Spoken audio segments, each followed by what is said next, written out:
Herkese merhaba, Çiçekli Mutfağım kanalına hoş geldiniz. Yapımı ve lezzetiyle dillere destan olacak şahane bir tarifim var. Hiç düşünmeden hemen şıpşak bu tarifimi yapabilirsiniz. İyi ki de yapmışım, iyi ki de öğrenmişim diyeceksiniz. Bu arada eğer hala kanalıma abone değilseniz abone olmanızı, bildirim zilini açmanızı ve bu videoyu sonuna kadar izlemenizi önemli rica ederek hemen tarife başlıyorum.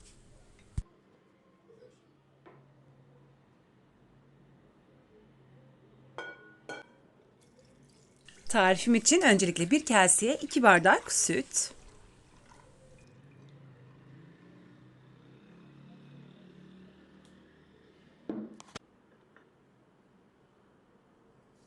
3 yemek kaşığı toz şeker, 1 paket kabartma tozu,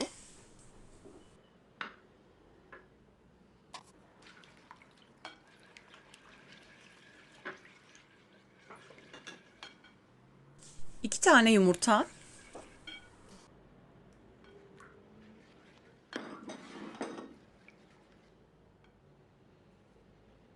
1 tatlı kaşığı tuz, 50 gram eritilmiş tereyağı,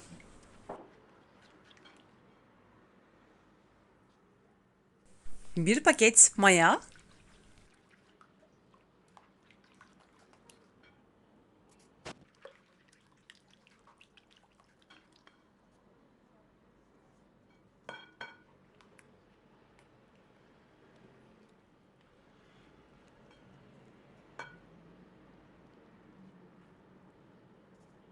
ve un ilavesi yapıyorum. Toplamda 800 gram un kullandım. Ortalama 7,5 bardağa denk geliyor.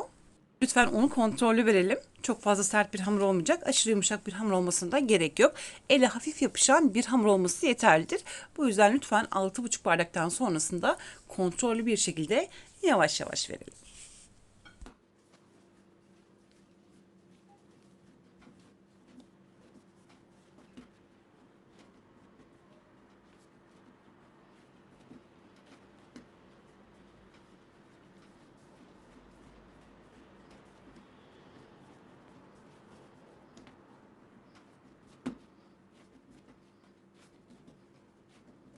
Hamuru yaklaşık olarak 5 veya 6 dakika boyunca güzelce yoğurdum. Bu arada çift mayalandırma tekniğini kullanacağız. Hamuru yoğurduktan sonra üzerine bir hemen poşet serip yaklaşık olarak 20 dakika boyunca bu hamurun dinlenmesini bekleyeceğim.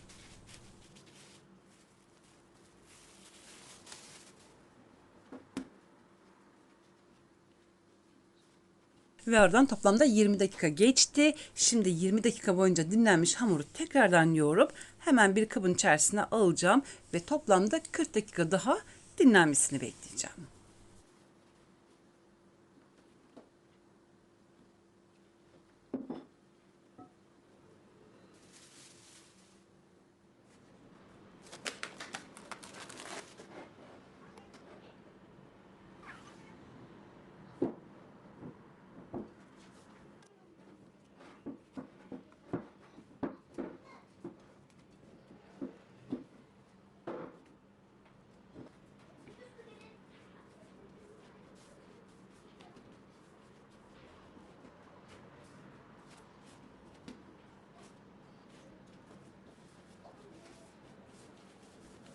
Hamur yaklaşık olarak 45 veya 50 dakika boyunca dinlendi ve tekrardan yoğurdum ki maya kokusu ve kabartma tozunun kokusu dağılsın diye. O yüzden de çift mayalandırma yaptık.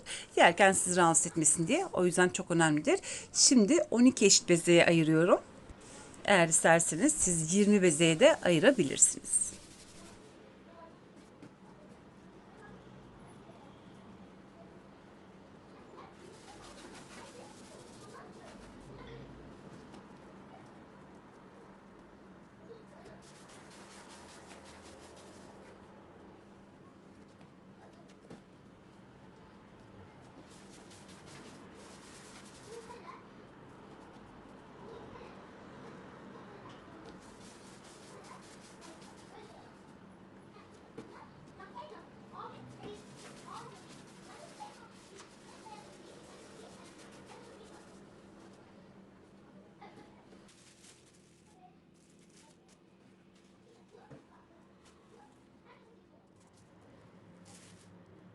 Bezeleri yuvarladıktan sonra üstüne bir poşet geçirdim ve bez koydum ve toplamda 15 dakika boyunca bu bezelerin dinlenmesini bekledim. Şimdi hemen bir merdane yardımıyla incecik açıyorum.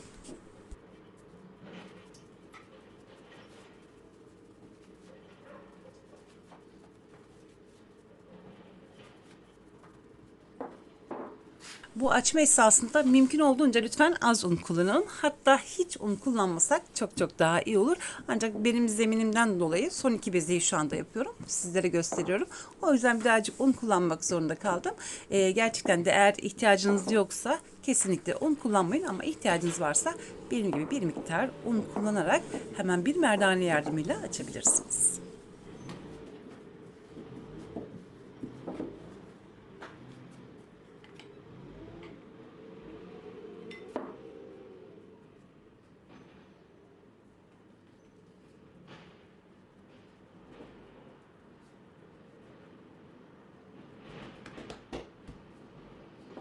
Bir miktar kaşar koyduktan sonra ellerimi bu şekilde vurarak görmüş olduğunuz gibi sarma işlemini yapıyorum. Yani kapatma işlemi yapıyorum. Görmüş olduğunuz gibi uçlara ellerimle vurarak hamuru kapatıyorum ve sardım. Çok fazla sıkı sarmayalım. Hemen uçlarını kapatıyorum bu şekilde.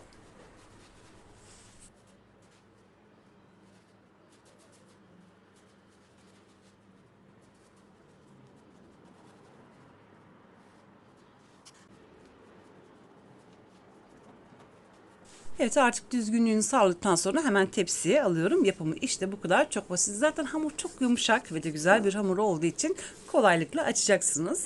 Oklava veya merdane tecrübesi olmayan izleyicilerim bile bu tarifi kolaylıkla yapacaktır.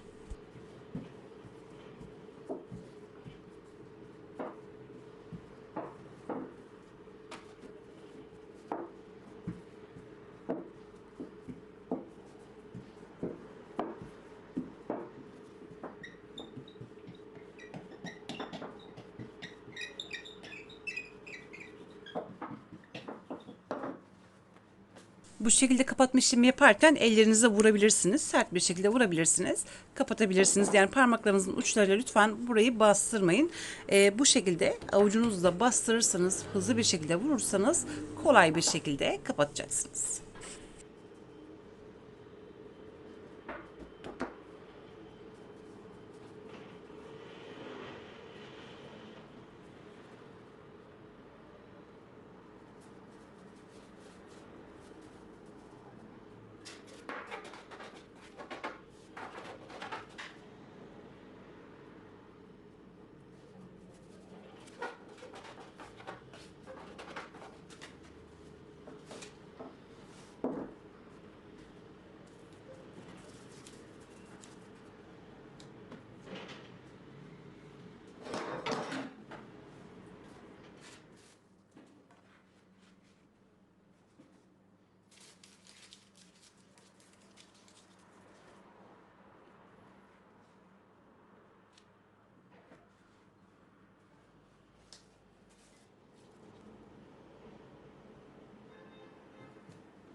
Bezelerin tamamını hazırladıktan sonra yine üstünü kapatarak yaklaşık olarak bu tepsiyi 25 dakika boyunca dinlendirdim. Tepsi mayasının olmasını bekledim. Şimdi hemen yumurta sarılarını sürüp doğruca fırına vereceğim.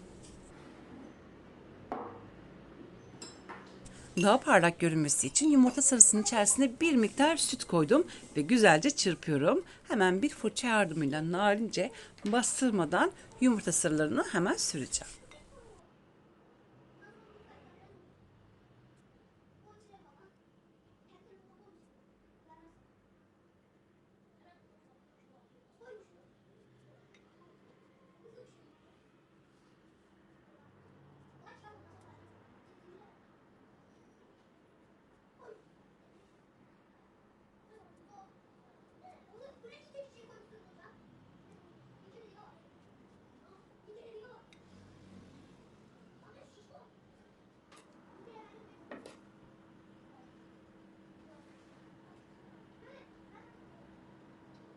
Fırında pişme esnasında şekillerin bozulmasını istemiyorsanız mutlaka bu şekilde bir bıçak yardımıyla, keskin bir bıçak yardımıyla bu şekilde çizikler atalım. Bu önemlidir.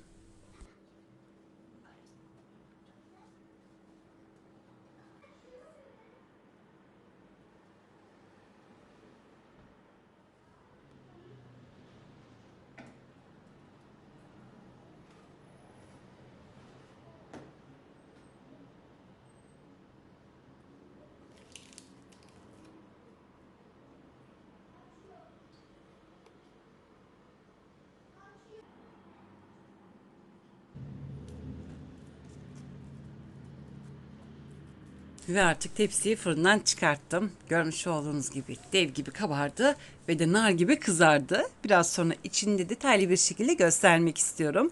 Gerçekten de çok lezzetli oluyor. Gönül rahatlığıyla deneyebilirsiniz. Eminim denediğiniz zaman ve yaptığınız zaman iyi ki de yapmışım, iyi ki de öğrenmişim diyeceksiniz ve her zaman yapacağınız garantili bir tarif olacaktır.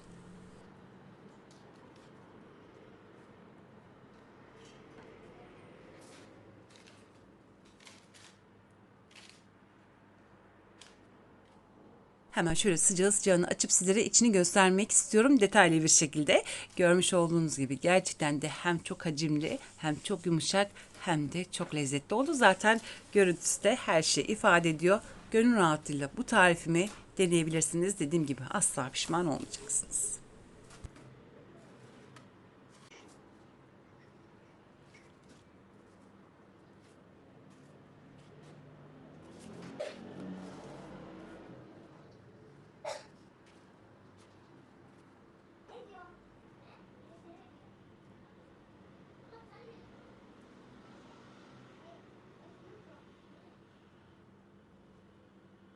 Ve böylelikle bir tarifimin daha sonuna geldik. Umarım bu poğaça tarifimi beğenmişsinizdir. Sizlerden gelecek olan mesajları sabırsızlıkla bekleyerek şimdilik vedalaşıyorum. Yarın yeni videomda tekrar görüşmek dileğiyle. Hoşçakalın.